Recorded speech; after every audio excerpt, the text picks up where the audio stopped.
Babak 51, Alex dan Sang. Fajar tiba. Pikiran Alex masih liar, meski beberapa jam sudah berlalu.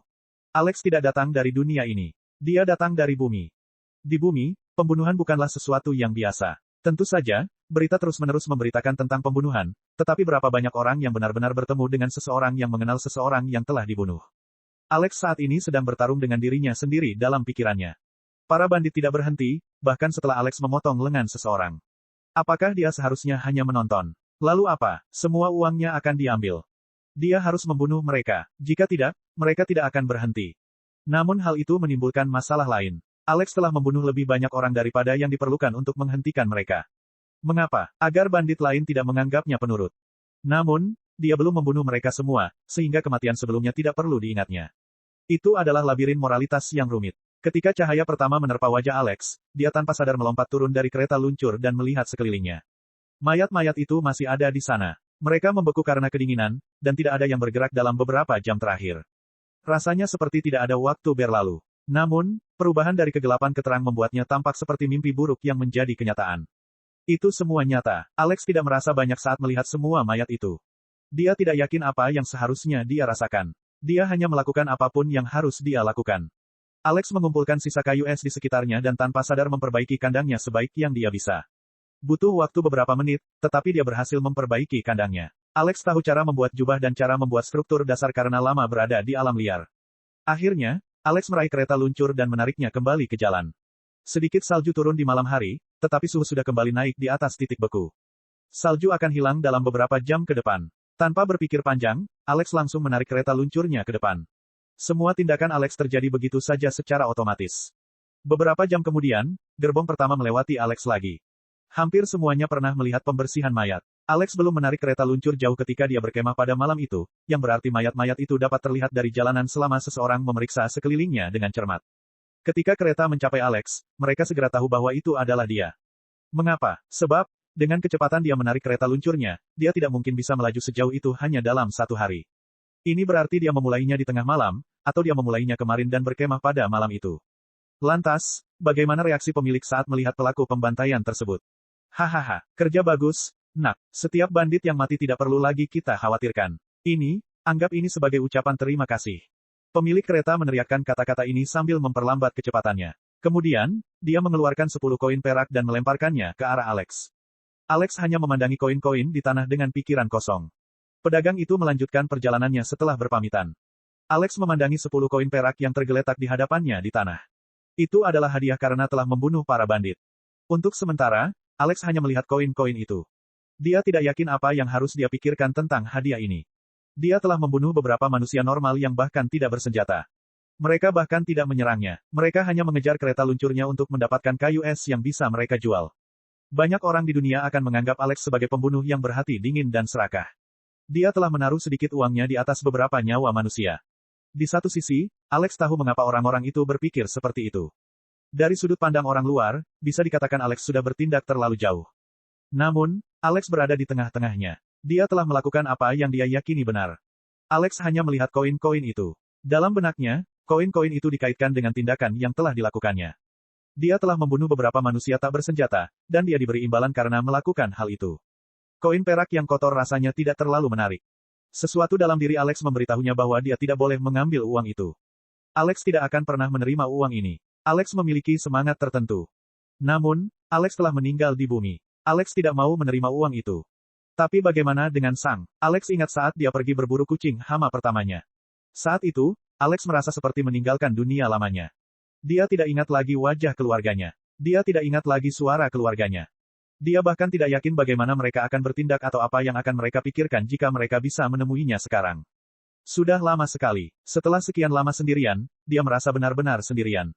Apakah dia punya keluarga? Mengapa keluarga Alex terasa seperti keluarga asing?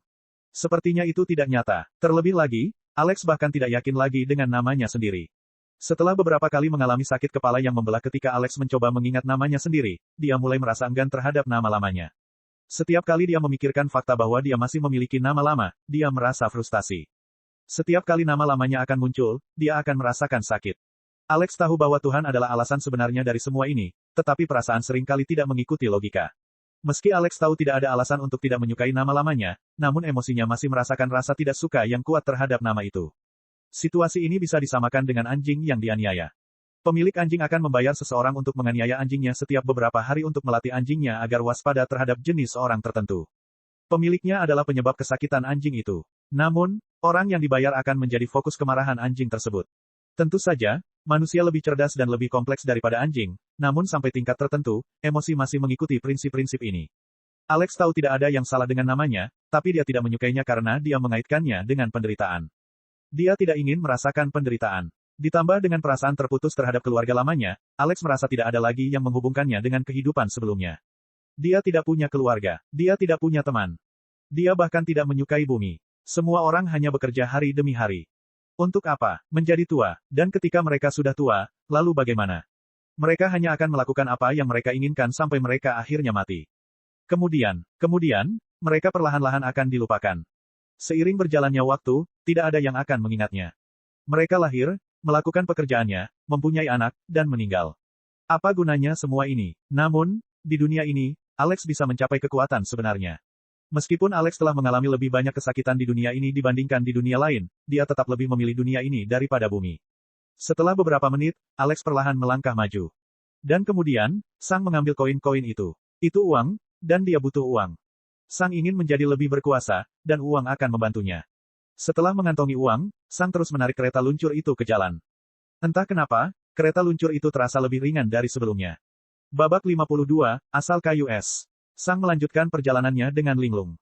Alex telah meninggal. Padahal, Alex sudah lama meninggal. Sang selalu ada di dunia ini, dan Sang menyadarinya sekarang. Bumi tidak penting. Bumi mungkin juga tidak ada. Bumi mungkin juga hanya sebuah fantasi. Itu adalah kenangan akan masa yang belum pernah terjadi. Itu bukan apa-apa. Sang tidak yakin apa yang dia pikirkan saat dia menarik kereta luncur selama beberapa jam. Dia hanya tahu bahwa dia sedang berpikir tetapi tidak tahu apa. Sang terus menarik kereta luncur, dan itu terasa lebih mudah dari sebelumnya. Sepertinya konflik dalam dirinya telah lenyap. Ke depan menjadi lebih mudah. Pikiran Sang kembali ke kejadian tadi malam beberapa kali, tapi emosi yang terkait dengan kejadian itu menjadi semakin tumpul dan menjauh. Hal-hal ini baru terjadi tadi malam, tetapi Sang merasa hal itu sudah terjadi sejak lama sekali. Semakin banyak pedagang melewati Sang, dan mereka semua memujinya atas tindakannya. Namun, mereka tidak membuang uang ke Sang seperti pedagang pertama. Mereka hanya senang karena bandit sekarang berkurang. Sang hanya memandangi para pedagang dengan ekspresi bingung dan hanya menggumamkan ucapan terima kasih atas kata-kata mereka. Beberapa pedagang ingin memulai percakapan, tetapi Sang selalu hanya memberikan jawaban satu kata, yang pada dasarnya membuat percakapan yang layak tidak mungkin terjadi. Setelah seharian menarik, Sang tiba di tujuannya. Tepi badai salju. Kota itu berada di atas bukit yang cukup besar, dan menempati keseluruhannya. Kota ini jelas lebih besar dari alam liar selatan. Sang menduga lebarnya mungkin beberapa kilometer, dilihat dari apa yang dilihatnya. Saat ini, cuaca juga telah berubah. Angin cukup kencang bertiup melintasi daratan. Udaranya tidak dingin, tapi hanya sedikit dingin. Konsentrasi mana es di sekitarnya telah sangat menurun, dan banyak mana angin yang menggantikannya. Aku berada di perbatasan antara zona Ice Wyvern dan zona Storm Eagle, pikir Sang. Sang juga melihat hal lain yang menarik. Sebuah menara besar berada di tengah kota. Jaraknya masih beberapa kilometer dari Sang, tapi dia masih bisa melihatnya karena ukurannya yang besar. Tingginya mungkin beberapa ratus meter dan lebarnya lebih dari 100 meter. Di atasnya, Sang bisa melihat beberapa kristal mengambang dengan warna berbeda. Kristal tersebut memiliki corak biru dan hijau yang berbeda. Sang tidak yakin, tapi dia yakin dia juga melihat beberapa manusia berdiri di dekat kristal ini. Penyihir? Ya, pikir Sang. Dewa telah memberitahu Sang bahwa dunianya dipenuhi penyihir, tetapi Sang belum pernah melihat banyak penyihir hingga saat ini. Dia hanya melihat Duke Werwine, tetua dari desa, dan beberapa penyihir bumi di alam liar tengah. Itu saja. Tapi sekarang, dia melihat kekuatan para penyihir secara langsung. Menara ini sangat besar dan megah. Selain itu, Sang bisa merasakan banyak ais mana yang melayang di sekitar menara. Sedihnya, Sang tidak yakin apakah menara itu menyerap mana es atau melepaskannya. Pertama kalinya bagimu, iya. Sang memandang ke salah satu penjaga, yang memandangnya dengan seringai dari gerbang. Sang mengangguk. Aku tahu itu. Semua orang selalu melihat mana Austerum saat pertama kali datang ke sini, kata penjaga itu sambil menyeringai. Mana Austerum? Sang bertanya sambil melihat ke menara itu lagi. Apa fungsinya? Itu menyerap dan menyaring elemental mana, penjaga itu menjelaskan. Elemental mana itu kemudian digunakan untuk tujuan penelitian. Saya tidak yakin apa yang mereka teliti, tapi banyak penyihir sebenarnya datang dan pergi dari mana Austerum. Ngomong-ngomong, dengan penyihir sebenarnya, yang saya maksud adalah penyihir di tingkat ketiga. Alam, penyihir di alam pertama hanyalah magang, dan yang ada di alam kedua hanya mahir. Hanya seorang penyihir yang mencapai alam ketiga yang benar-benar dapat disebut seorang penyihir. Selama beberapa detik, Sang hanya melihat ke arah mana Ostrom yang jauh tanpa sadar. Mengapa kamu memberitahuku hal-hal ini? Sang bertanya. Untuk sesaat, penjaga itu sedikit terkejut dengan pertanyaan itu. Kamu lucu sekali, jawab penjaga itu sambil tersenyum. Kamu akan datang ke sini beberapa kali di masa depan. Aku hanya ingin memudahkanmu mengenal kota ini. Sang mengerutkan alisnya. Apa maksudmu aku akan datang ke sini beberapa kali di masa depan? Dia bertanya. Hal ini membingungkan penjaga itu, dan dia mengangkat alisnya. Bukankah kamu pengantar Icewood yang baru? Katanya sambil menunjuk ke arah kereta luncur yang penuh dengan kayu es. Sang menggelengkan kepalanya. Tidak, aku sedang dalam perjalanan ke Warriors Paradise. Semua kayu es ini untuk membayar ujian masuk akademiku. Penjaga itu menjadi lebih terkejut, tapi kemudian, ekspresinya menjadi lebih serius. Dari mana kamu mendapatkan semua kayu es ini? Penjaga itu bertanya. Apa hubungannya denganmu? Sang bertanya balik dengan suara datar. Banyak, kata penjaga itu sambil menempelkan tangan kanannya ke dinding di belakangnya. Tok, tok, tok. Penjaga itu mengetuk dinding 3 kali dengan ritme tertentu, dan beberapa penjaga lainnya muncul di atas dinding, dengan busur di tangan mereka. Mereka tidak mengincar Sang dengan busur mereka, tapi mereka menunjukkan kepadanya bahwa mereka siap untuk apapun yang ingin dia lakukan. Kami mempunyai hubungan bisnis dengan Coldale Village, penjaga itu menjelaskan, dan kami tidak bisa membiarkan siapapun membahayakannya. Sang mengerutkan kening. Apa, jadi aku tidak diperbolehkan menjual Icewood? Dia bertanya. Bisa, tapi bukan itu intinya, jawab penjaga itu sambil mendekat. Asal-usul kayu esmu adalah masalahnya. Jadi, dari mana datangnya kayu es itu? Sang memandang penjaga dan semua penjaga di dinding. Dari desa Coldale, jawab Sang. Dan bagaimana kamu mendapatkannya? Penjaga itu bertanya. Aku berurusan dengan rusa danau beku puncak yang menghabiskan seluruh mana es di pohon kayu es. Kereta luncur kayu es ini adalah hadiahku, jelas Sang. Penjaga itu menyipitkan matanya, tapi ekspresinya tidak berubah seperti yang diduga. Faktanya, kecurigaan penjaga terhadap Sang sudah berkurang. Mengapa? Karena Coldale Village tidak diperbolehkan menjual Icewood mereka kepada siapapun tanpa berkonsultasi terlebih dahulu dengan perwakilan dari Blizzard's Edge. Jika Sang mengatakan bahwa dia telah membeli kayu es ini, para penjaga akan tahu bahwa dia telah mencurinya. Namun, dia mengatakan itu adalah pembayaran untuk suatu layanan. Itu tidak melanggar peraturan. Kami harus memverifikasi cerita Anda, kata penjaga itu. Untuk saat ini, kami ingin meminta Anda untuk mengikuti kami ke kota. Berapa lama waktu yang dibutuhkan? Sang bertanya dengan alis berkerut. Sekitar 4 jam, kata penjaga itu. 4 jam. Sang bertanya dengan sangat terkejut. Sangat cepat. Bagaimana? Kami akan memberitahu Anda ketika sumber Icewood Anda telah dikonfirmasi, kata penjaga itu.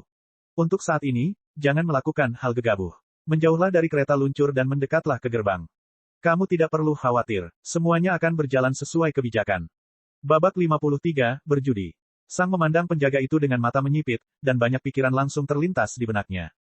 Pertama-tama, penjaga itu mengenakan baju besi yang sedikit berbeda dari yang lain, yang berarti dia memiliki kedudukan lebih tinggi.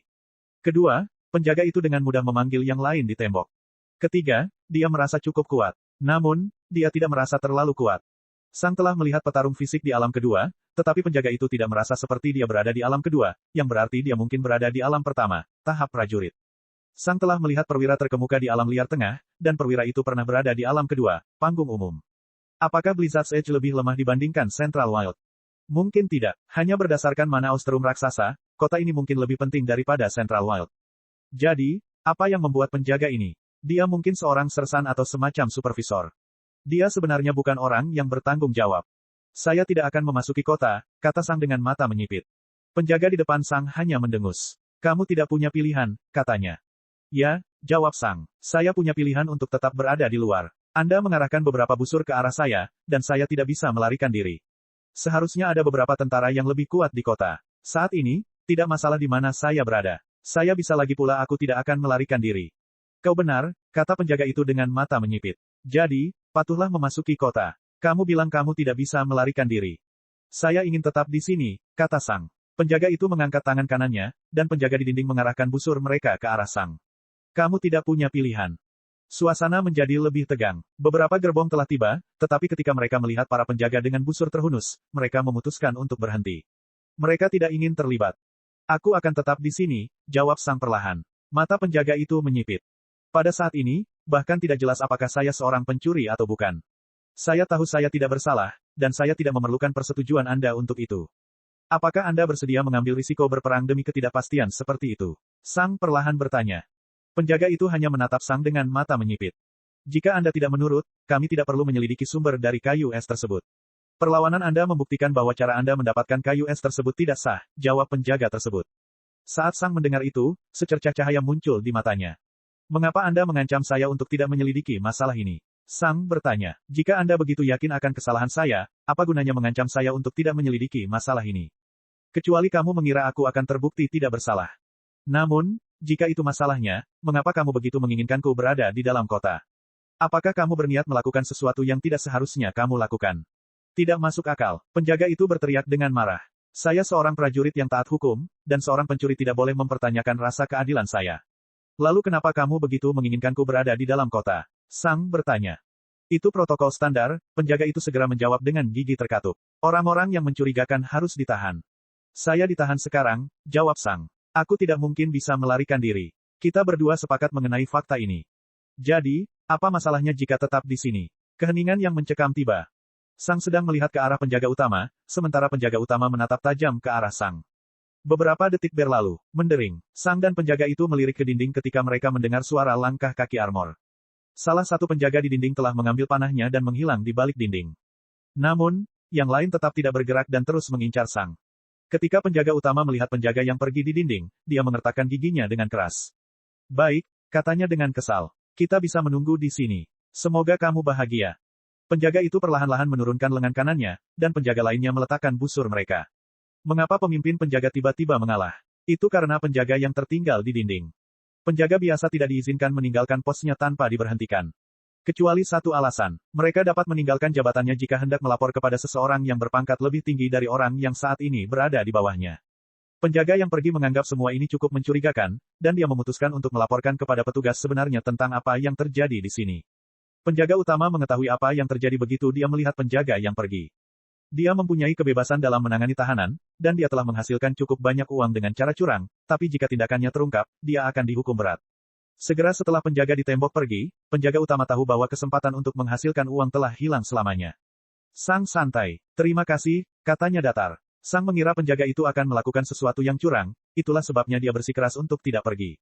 Dia telah memutuskan untuk berjudi. Tentang apa? Di garda terdepan sebenarnya menjadi pintar. Mengapa pintar? Sebab, jika pemimpin pengawal memerintahkan untuk menyerang seseorang yang tidak aktif melawan dan kesalahannya bahkan tidak meyakinkan, dia akan mendapat banyak masalah. Jika Sang yang memulai konfrontasi, penjaga terdepan dapat memerintahkan penyerangan tanpa masalah apapun. Namun, Sang hanya berdiri di sana dan berdebat dengan tenang. Tentu saja, jika Sang lebih lemah, penjaga utama bisa saja menjatuhkannya dan membawanya bersamanya. Sedihnya, Sang merasa cukup kuat di hadapan pemimpin pengawal. Selain itu, Sang mengklaim bahwa dia telah membunuh rusa danau beku puncak. Menghabisi manusia normal dan menahan mereka tidak dianggap sebagai konfrontasi. Konfrontasi hanya dihitung sebagai konfrontasi jika pihak lain dapat merusak sumber daya para penjaga. Singkatnya, Sang mungkin bisa melukai atau membunuh beberapa penjaga sebelum dirinya sendiri mati. Namun, itu sudah terlalu berbahaya. Segera setelah konflik sebenarnya terjadi, para petinggi akan terlibat dan menyelidiki apa yang telah terjadi. Bagaimanapun, beberapa penjaga akan terluka atau terbunuh, dan mereka harus mencari tahu mengapa hal itu terjadi agar hal yang sama tidak terjadi lagi di masa depan. Ketika hal itu terjadi, para petinggi akan menyelidiki latar belakang Sang dan klaimnya. Kemudian, jika mereka mengetahui bahwa dia tidak bersalah, mereka akan langsung curiga. Mengapa orang yang tidak bersalah menyerang penjaga kota? Dia tidak melakukan kesalahan apapun, dan menyerang kekuatan yang jauh lebih kuat dari dirinya tanpa alasan tidak masuk akal. Ini berarti sesuatu yang mencurigakan sedang terjadi. Bahkan jika semua penjaga berbohong dengan sempurna untuk menyembunyikan masalah ini, para petinggi masih tetap curiga terhadap mereka. Penjaga utama telah mengetahui semua ini. Dia mungkin serakah, tapi dia bukan idiot. Dan itulah yang dipertaruhkan oleh Sang. Jika pemimpin penjaga itu bodoh, dia akan dengan mudah menyatakan bahwa dia akan menangkap Sang karena beberapa kecurigaan. Seorang pemimpin penjaga yang bodoh akan percaya bahwa otoritas mereka pasti ada selama mereka berada di wilayah mereka. Namun, apakah orang bodoh akan menerima otoritas seperti itu? Mungkin di kota dan desa yang tidak penting, tapi di sini. Blizzard's Edge jelas merupakan kota yang penting, dan penjaga terdepan telah mengatakan bahwa ada beberapa penyihir yang keluar masuk kota secara teratur. Pada akhirnya, pemimpin penjaga mengetahui tempatnya. Jika salah satu dari penyihir ini memiliki sedikit kecurigaan terhadapnya, atasannya akan menyelidikinya secara menyeluruh. Kota ini dipenuhi para penyihir yang kuat dan cerdas. Dia tidak mungkin salah langkah. Namun, dia masih berhasil menjadi pengawal terkemuka. Itu berarti dia tidak mungkin bodoh. Semua ini hanyalah dugaan Sang, dan dia tepat sasaran. Di sini, penjaga tidak bisa melakukan apapun terhadap Sang. Terlalu banyak perhatian yang tertuju pada mereka. Penjaga terdepan mungkin memiliki beberapa kaki tangan dalam pasukannya, tapi dia tidak mungkin bisa mengendalikan semua penjaga di tembok. Terlebih lagi, di bawah tekanan yang cukup, bahkan kaki tangannya akan membocorkan rahasia. Pertaruhan Sang telah membuahkan hasil. Akhirnya, penjaga utama melihat ke salah satu penjaga di atas tembok. Selidiki ceritanya, perintahnya. Penjaga itu mengangguk mengiyakan dan pergi. Itu tidak perlu. Saat pemimpin penjaga mendengar suara itu, matanya menyipit. Namun, dia memastikan orang yang berbicara tidak melihat ekspresinya saat ini. Bab 54, Petugas. Sang melihat ke arah dinding, dan dia melihat para penjaga berpisah sehingga orang lain bisa melangkah maju. Itu adalah seorang wanita dengan rambut coklat, mengenakan satu set baju besi perak yang mengesankan. Naluri Sang segera memberitahunya bahwa dia tidak bisa melawannya. Dia merasa sekuat laba-laba yang dia lihat dalam perjalanannya ke alam liar selatan. Sang segera mengetahui bahwa dia berada di alam kedua, tahap umum, dan dia juga tahu bahwa dialah yang bertanggung jawab. Saya sudah memberi perintah untuk menyelidiki semuanya, katanya. Ini hanya akan memakan waktu sekitar 2 jam. Ketika Sang mendengar bahwa itu hanya akan memakan waktu 2 jam, kecurigaannya terhadap pemimpin penjaga semakin meningkat. Penjaga utama menoleh ke petugas dan memberi hormat dengan ekspresi profesional. Terima kasih, Nyonya, katanya. Petugas itu memandang ke arah penjaga utama dengan ekspresi curiga. Kenapa kamu tidak memberi perintah tadi? Dia bertanya. Melapor kepada Nyonya, saya sedang sibuk menangani orang yang mencurigakan. Saya tidak bisa memberi perintah sebelumnya, jelas penjaga utama. Petugas itu hanya memandang ke arah penjaga utama dengan ekspresi curiga. Baru-baru ini saya mendapat perhatian bahwa kondisi kehidupan Anda cukup mencolok untuk seseorang dengan posisi seperti Anda, komentarnya. Nyonya, saya telah memberitahu penyelidik Departemen Keuangan tentang tanah pertanian yang cukup besar yang dimiliki saudara laki-laki saya. Departemen Keuangan telah memverifikasi semua emas yang dia kirimkan kepada saya dan asal-usulnya. Selain itu, Tuan Putri, saya dengan rendah hati meminta Anda untuk tidak membicarakan kehidupan pribadi saya di depan pasukan saya, tambah pemimpin penjaga itu. Petugas itu menyipitkan matanya. Saya akan mengingatnya, katanya. Sang segera menyadari beberapa hal. Pertama-tama, petugas itu masih muda. Dia mungkin berusia awal 20-an. Kedua, dia tidak menyembunyikan kecurigaan dan permusuhannya saat berbicara dengan pemimpin penjaga. Ketiga, pemimpin pengawal telah dengan tepat menyoroti isu membicarakan hal ini di depan umum. Atasan tidak seharusnya mempermalukan stafnya di depan orang lain. Dengan petunjuk ini, Sang mendapatkan gambarannya. Petugas itu tahu bahwa pemimpin penjaga itu melakukan bisnis curang, dan dia ingin menghukumnya karenanya. Namun, penjaga terdepan menutupi jejaknya dengan sempurna, tidak meninggalkan celah apapun, sehingga membuat petugas frustrasi. Karena kurangnya pengalaman, rasa frustrasinya menguasai dirinya, dan dia ingin menghukum pemimpin penjaga dengan metode yang berbeda. Namun, pemimpin pengawal berhasil membalikkan keadaan hingga membuatnya kehilangan muka di hadapan seluruh prajuritnya. Sang juga tahu bagaimana pemimpin pengawal berhasil menjelaskan kekayaannya. Dia melakukan pencucian uang, pikir Sang. Dia punya saudara laki-laki yang kaya. Mungkin, tapi kakak mana yang terus-terusan menghujani adiknya dengan kekayaan sebanyak itu padahal kakaknya sudah mempunyai gaji yang lumayan. Dia mungkin menukar keuntungan haram itu melalui perantara dengan saudaranya, yang kemudian menghadiahkan emas kepada penjaga itu. Para petinggi mungkin sudah mengetahuinya, tapi ada begitu banyak pedagang yang bepergian melalui kota ini sehingga hampir mustahil untuk menyelidiki semuanya. Tidak heran dia begitu frustrasi, pikir Sang. Saya ingin mengajukan keluhan resmi, teriak Sang dari bawah tembok. Petugas itu memandang Sang dengan mata tertarik. Apa keluhanmu? Dia bertanya. Penjaga ini telah memerintahkan rekan-rekannya untuk mengarahkan busur panahnya ke arah saya tanpa alasan yang dapat dibenarkan. Saya tidak melawan, dan saya bahkan belum mengeluarkan senjata. Dia mencabut senjatanya terlebih dahulu, sedangkan saya tidak menunjukkan agresi apapun, Sang menjelaskan. Petugas itu mengerutkan kening. Dia melihat ke arah penjaga utama, yang ekspresinya tidak berubah. Kecurigaannya benar, dan kesalahan Anda belum hilang, kata petugas itu. Namun, meski kesalahanmu sudah terhapuskan, dia tetap bertindak sesuai kebijakan. Orang-orang yang mencurigakan harus dibawa ke barak. Secara teknis Anda sudah ditahan karena ketidakmampuan Anda melarikan diri dari kami, tapi itu tidak bisa dianggap sebagai penangkapan resmi. Untuk penangkapan resmi, Anda perlu dibawa ke barak. Tetap berada di luar di bawah pengawasan kami bukanlah hak, tapi hak istimewa. Itu adalah sesuatu yang bisa kami berikan, tapi itu bukan kewajiban kami. Dia tidak melanggar protokol, dan dia bertindak dengan benar, katanya. Tidak ada emosi dalam suaranya. Baik, kata Sang setelah beberapa detik. Dia mengira keluhannya tidak akan menghasilkan apa-apa. Namun jika dia mengira keluhannya tidak akan membuahkan hasil, mengapa dia mengeluh? Karena dia ingin memberikan kesan yang baik kepada petugas. Mengapa? Sebab dengan menunjukkan niat membantunya, bisa jadi petugas tersebut ingin membalasnya. Seorang petugas di kota yang begitu penting haruslah seorang individu yang kuat dan mengesankan. Membuat kesan yang baik pada seseorang seperti itu mungkin akan sangat membantu di masa depan. Selain itu, Sang mengizinkannya memperbaiki kesalahannya sebelumnya. Dia secara terbuka telah mempermalukan karyawannya, tetapi sekarang, dia membelanya. Sang hanya berharap dia menyadari semua ini. Sang menunggu beberapa menit berikutnya. Petugas itu sudah turun dari tembok untuk sampai di depan gerbang. Penjaga utama hanya berdiri dengan hormat di samping. 1 jam kemudian, seorang penjaga keluar dari gerbang dan dengan hormat menyerahkan selembar kertas kepada petugas. Petugas itu membaca isi surat itu dan mengangguk. Kesalahanmu sudah terhapuskan, Sang, katanya. Fakta bahwa dia mengetahui namanya berarti mereka telah benar-benar menyelidiki latar belakangnya. Terima kasih, jawab Sang datar. Petugas itu mengangguk ke arah penjaga lainnya, dan penjaga itu kembali melakukan apapun yang mereka lakukan. Anda boleh memasuki kota, kata petugas itu kepada Sang. Namun, aku memintamu untuk mengikutiku sebentar. Ada laporan mengenai mayat bandit dari pengunjung lain, dan mereka mencurigai bahwa kamulah yang menangani mereka. Kami ingin kamu memverifikasi identitas para bandit tersebut. Kenangan tadi malam kembali ke Sang, dan wajah para bandit yang mati terlintas di benaknya. Apakah saya harus? Sang bertanya. Itu tidak wajib, jelas petugas itu. Namun, saya akan meminta Anda untuk tetap melakukannya. Keluarga orang-orang tersebut layak mendapatkan penutupan. Sang menatap mata petugas itu. Matanya tidak berbicara tentang ketidakpedulian atau protokol, tetapi tentang keinginan tulus agar pria itu menerimanya. Baik, kata Sang. Terima kasih, kata petugas itu dengan sopan. Silakan ikuti saya. Sang mengangguk dan memegang kereta luncurnya. Kemudian, dia berjalan mengejar petugas itu sambil melirik ke arah penjaga terdepan. Penjaga utama bertindak seolah-olah dia tidak melihat sekilas itu. Gerbang Blizzard's Edge terbuka, dan Sang masuk. Begitu dia melewati gerbang, Sang merasa cuaca telah berubah. Tidak ada angin, dan suhu sekitar terasa nyaman, bahkan agak hangat. Untuk pertama kalinya, Sang juga merasakan tidak adanya ais mana sama sekali. Mana Ostrum menyerap mana es dan angin di musim dingin dan mengeluarkan sedikit mana es di musim panas untuk menjaga cuaca tetap nyaman bagi warga Blizzard's Edge, jelas petugas tersebut.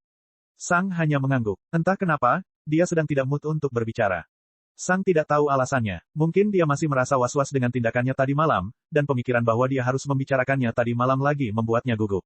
Dia tidak yakin. Ternyata kota ini sangat sepi. Sang mengira kota ini akan lebih ramai, tapi sebenarnya tidak banyak pedagang di jalanan. Faktanya, tidak ada satupun kios. Hanya ada toko-toko. Ini baraknya, kata petugas itu setelah berjalan beberapa saat. Kamu bisa meletakkan kereta luncurmu ke tempat itu di sana. Jangan khawatir, tidak ada seorang pun yang diperbolehkan pergi ke sana tanpa pengawasan dari pemilik barang. Sang mengangguk dan menarik kereta luncurnya ke samping. Setelah itu, dia melepaskan dan mengikuti petugas itu ke barak. Mereka melewati beberapa lorong. Petugas membuka pintu ruang pertemuan, dan mereka berdua masuk. Kemudian, mereka duduk berhadapan di meja di tengah ruangan. Petugas itu memandang Sang dengan ekspresi serius. Saya sudah menyadari niat Anda dan apa yang ingin Anda lakukan, katanya dengan suara tenang. Namun, bukan tanggung jawab Anda untuk menangani masalah unit saya. Saya meminta Anda untuk tidak melibatkan diri lagi. Apakah kita saling memahami? Sang mengangguk. Baiklah, aku tidak akan melakukannya lagi. Petugas itu mengangguk. Sekarang, mari kita bicara tentang bandit-bandit ini, katanya sambil berdiri. Kemudian dia berjalan ke laci dan membuka-buka beberapa kertas. Akhirnya, dia kembali dengan setumpuk kertas. Dia memindahkan tumpukan kertas ke arah Sang, dan Sang melihat ke selembar kertas di atasnya. Itu menampilkan wajah seorang anak muda. Di bagian bawah kertas terdapat simbol-simbol yang tidak bisa dikenali, tapi entah kenapa, Sang langsung tahu apa maksudnya. Hilang. Ini adalah poster orang hilang. Dan poster orang hilang pertama adalah poster yang dikenali Sang. Itu adalah salah satu orang yang dibunuhnya malam sebelumnya. Babak 55, Perekrutan. Sang melihat poster pertama. Dia mengenali orang di dalamnya. Itu adalah salah satu bandit yang dia bunuh. Mengapa dia memiliki poster yang hilang? Bukankah dia seharusnya seorang bandit? Petugas itu memperhatikan bahwa Sang tidak mengatakan apapun selama beberapa detik. Para bandit lokal sebagian besar mendapatkan rekrutan mereka dari para pengemis dan anak-anak pemberontak, jelas petugas itu. Orang-orang yang telah melangkah menuju kekuasaan tidak kekurangan uang, itulah sebabnya banyak dari mereka tidak perlu menjadi bandit. Tentu saja, masih ada beberapa yang menikmati gaya hidup bebas dan melakukan apapun yang mereka inginkan, tapi kebanyakan dari mereka tidak mau berurusan dengan perburuan masyarakat. Namun, orang normal seringkali membutuhkan uang karena berbagai alasan. Ada yang perlu mengurus keluarga. Ada yang ingin mengurus teman-temannya. Ada yang butuh uang untuk bertahan hidup. Yang lain tidak peduli dengan uang tetapi ingin melakukan hal lain selain menyalip bisnis keluarga mereka, toko, pertanian, atau apapun. Beberapa dari mereka hanya ingin berpetualang. Namun, mereka semua akan menghadapi masalah uang dan kekuasaan lagi. Ketika Anda memiliki kekuasaan, menghasilkan uang itu mudah. Jika Anda tidak memiliki kekuasaan, menghasilkan uang itu sulit. Namun, untuk menghasilkan uang, Anda harus unggul dalam bidang atau kekuasaan tertentu, dan untuk menjadi berkuasa, Anda perlu uang. Anda memerlukan obat-obatan, bimbingan belajar, peralatan, suplemen, dan banyak hal lainnya untuk menjadi jauh lebih kuat daripada orang kebanyakan. Kebanyakan orang tidak dapat melangkah ke jalur kekuasaan karena keterbatasan keuangan mereka. Disitulah para bandit berperan. Mereka mencari orang-orang bermasalah ini dan membujuk mereka dengan sumber daya. Begitulah cara mereka mendapatkan rekrutan. Tentu saja, para bandit tidak secara langsung memberi mereka sumber daya untuk menjadi kuat. Apa yang mereka lakukan adalah memberi mereka kesempatan untuk menghasilkan banyak uang, yang pada gilirannya akan memungkinkan mereka memulai perjalanan menuju kekuasaan. Hampir semua rekrutan memulai dengan penggerebekan tikus. Saat itulah sekelompok orang normal menyerang sesuatu yang berharga dan mengandalkan kemungkinan bahwa pemilik benda tersebut tidak memiliki keyakinan untuk membunuh sekelompok manusia normal yang tidak bersenjata. Penggerebekan ini disebut penggerebekan tikus karena, seperti halnya tikus, kelompok ini tanpa pikir panjang menyerang demi menghabiskan kekayaan mereka. Mereka tahu bahwa beberapa dari mereka akan mati, dan mereka pasti akan terluka, tapi mereka bertaruh pada kemungkinan bahwa mereka menang, bukan mereka yang akan terbunuh. Setelah mereka menjarah barang-barang berharga, anggota baru akan memberikannya kepada para bandit, yang, pada gilirannya, akan mengajari para anggota baru tentang pelatihan dan cara menjadi lebih kuat. Mereka juga bersedia menukar suplemen dan obat-obatan untuk mendapatkan kontribusi yang luar biasa. Petugas itu mencondongkan tubuh ke depan dan meletakkan jari telunjuk kanannya di atas poster yang hilang. Sebagian besar dari orang-orang yang hilang ini seharusnya adalah rekrutan para bandit, katanya perlahan sambil menatap mata Sang. Para bandit memaksa mereka untuk meninggalkan kehidupan lama mereka karena takut ada yang membocorkan kam dan lokasi mereka. Mereka tidak bisa membiarkan salah satu dari rekrutan ini melakukan kontak dengan orang yang mereka cintai. Mereka hanya diperbolehkan kembali jika sudah membuktikan diri. Kebanyakan dari mereka tidak akan pernah mencapai tahap itu. Petugas itu bersandar lagi. Itulah sebabnya aku ingin kamu mengidentifikasi mereka. Beberapa dari mereka benar-benar hilang, dan beberapa dari mereka adalah rekrutan. Menurut apa yang kudengar, beberapa dari mereka sudah mati di tanganmu, dan itu tidak masalah. Membunuh bandit adalah sebuah hal yang buruk, perbuatan baik, meskipun mereka tidak bersenjata. Membunuh anggota bandit itu seperti membunuh keturunan kucing hama. Mereka mungkin tidak berbahaya saat ini, tapi pasti akan menjadi bahaya di masa depan. Jadi, tolong beritahu saya siapa yang Anda kenali, kata petugas itu sambil menyelesaikan penjelasannya. Kata-kata petugas itu memasuki pikiran Sang. Dia sudah banyak bicara, tapi Sang tidak setuju dengan semuanya. Sang tidak setuju bahwa seseorang membutuhkan uang untuk memulai perjalanannya menuju kekuasaan. Sang tidak punya uang. Tentu saja, dia telah menerima beberapa hal dari dewa, tapi satu-satunya hal yang berharga adalah senjatanya. Jika manusia lain ingin menjadi kuat tanpa uang, mereka cukup mendapatkan kayu dan batu. Dengan itu, mereka bisa dengan mudah membuat beberapa tombak, yang bisa mereka gunakan untuk berburu binatang seperti babi hutan atau serigala. Dengan mayat-mayat ini, mereka dapat membeli beberapa perlengkapan dasar bertahan hidup, pakaian, dan bahkan mungkin senjata. Terlebih lagi, mereka bahkan tidak memerlukan suplemen atau obat pada awalnya. Sang telah menjadi sangat kuat bahkan sebelum dia menemukan buah landak buah bumi. Pelatihan, meditasi, pelatihan, meditasi, pelatihan, meditasi. Setelah beberapa minggu, orang-orang tersebut sudah cukup kuat untuk menghadapi binatang yang paling lemah. Terlebih lagi, mereka juga bisa berburu hewan yang lebih kuat, seperti harimau dan beruang. Petugas itu mengucapkan kata-kata ini untuk menjelaskan cara para bandit bekerja kepada Sang. Dia ingin memberitahunya dua hal. Pertama, dia tidak seharusnya merasa bersalah karena telah membunuh mereka. Kedua, mereka masih manusia, dan masih punya keluarga. Mereka punya alasan untuk menjadi bandit. Namun, petugas hanya menyelesaikan hal pertama. Sang telah melihat alternatif kekuasaan yang lebih mudah dan tidak terlalu ambigu secara moral. Orang-orang ini mempunyai kesempatan untuk memilih jalan itu. Namun, ternyata tidak. Alih-alih menjadi berani dan mempertaruhkan nyawa mereka dalam berburu dan berperang, mereka memutuskan untuk mempertaruhkan keberuntungan mereka. Jalan itu membutuhkan lebih sedikit kerja keras, dan tidak membutuhkan orang yang berani atau percaya diri. Ketika Sang melihat poster-poster yang hilang pada awalnya, dia takut para bandit telah menculik orang-orang ini dan memaksa mereka melakukan penggerebekan tikus. Itu juga merupakan penyesalan besar yang dialami Sang semalam. Namun, ternyata para bandit tersebut melakukan hal tersebut secara sukarela. Jika mereka tidak punya pilihan lain, Sang bisa memahaminya. Namun, mereka punya pilihan lain. Mereka tidak memilihnya. Karena itu, rasa bersalah Sang berkurang sedikit. Petugas itu melihat Sang tampak santai, dan dia menghela nafas pelan. Sepertinya kata-katanya efektif. Sang melihat poster pertama yang hilang dan meletakkannya di samping. Mati, katanya. Petugas itu mengeluarkan pena dan selembar kertas untuk menuliskan apa yang dikatakan Sang. Apa yang dia lakukan? Bagaimana tindakanmu? Dia bertanya. Dia, bersama beberapa orang lainnya, memecahkan sangkar kereta luncurku. Dia adalah salah satu orang yang berlari bersama kayu esku, dan aku membunuhnya dengan membelah dua tubuhnya secara diagonal, kata Sang tanpa emosi. Petugas itu mengangguk. Itu adalah pilihan yang tepat. Sekalipun dia sudah mencalonkan diri, nasibnya akan menghalangi orang lain untuk melakukan hal yang sama lagi. Sang melihat poster berikutnya. Tidak kenal dia, katanya sambil meletakkannya di sisi lain.